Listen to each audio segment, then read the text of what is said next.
السلام علیکم ورحمۃ اللہ وبرکاتہ۔ آپ نے آیہ کریمہ پیش کی وما اہل بہ لغیر اللہ، اور آگے پھر ایک تفسیر کا حوالہ سینڈ کیا ہے جس میں یہ لکھا ہے کہ غیر اللہ کے نام پہ جو چیز آ جائے وہ حرام ہو جاتی ہے، ٹھیک ہے، پھر جو لنگر تقسیم کرتے یہ بھی حرام ہو جاتا ہے۔ تو اللہ تعالیٰ ہدایت کاملہ نصیب فرمائے ایسے مفسرین بے لگام کو، ان کو پتہ ہی نہیں ہے۔ تقریباً 300 تفاسیر کے حوالہ جات میرے پاس موجود ہیں کہ وما اہل بہ لغیر اللہ کا مطلب یہ ہے کہ جس کو ذبح کرتے وقت غیر اللہ کا نام لیا جائے وہ جانور حرام ہوتا ہے۔ ذبح کرتے وقت اگر اللہ کا نام لے کے ذبح کر دیا جائے تو پھر چاہے پوری امت کا نام آ جائے وہ جانور حرام نہیں ہوتا۔ خود نبی پاک صلی اللہ علیہ وسلم نے صحیح مسلم کی روایت مینڈا ذبح کیا اور عرض کیا مولا کریم یہ میری امت کی طرف، میری طرف سے، میرے اہل بیت کی طرف سے، میری امت کی طرف سے قبول فرما، پوری امت کا نام ہے، مینڈا حرام تو نہیں ہوا۔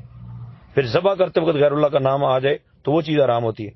پتہ نہیں ان کو لنگر بھی سمجھ آنا شروع ہو جائے، لنگر بھی حرام ہو گیا۔ یہ کہاں سے نکالتے ہیں؟ تفسیر بھی رائے کرنا حرام ہے، اپنی طرف سے اٹکل پچو لگاتے ہیں اپنے مسلک کو ثابت کرنے کے لیے۔ بچنا چاہیے ایسے کاموں سے۔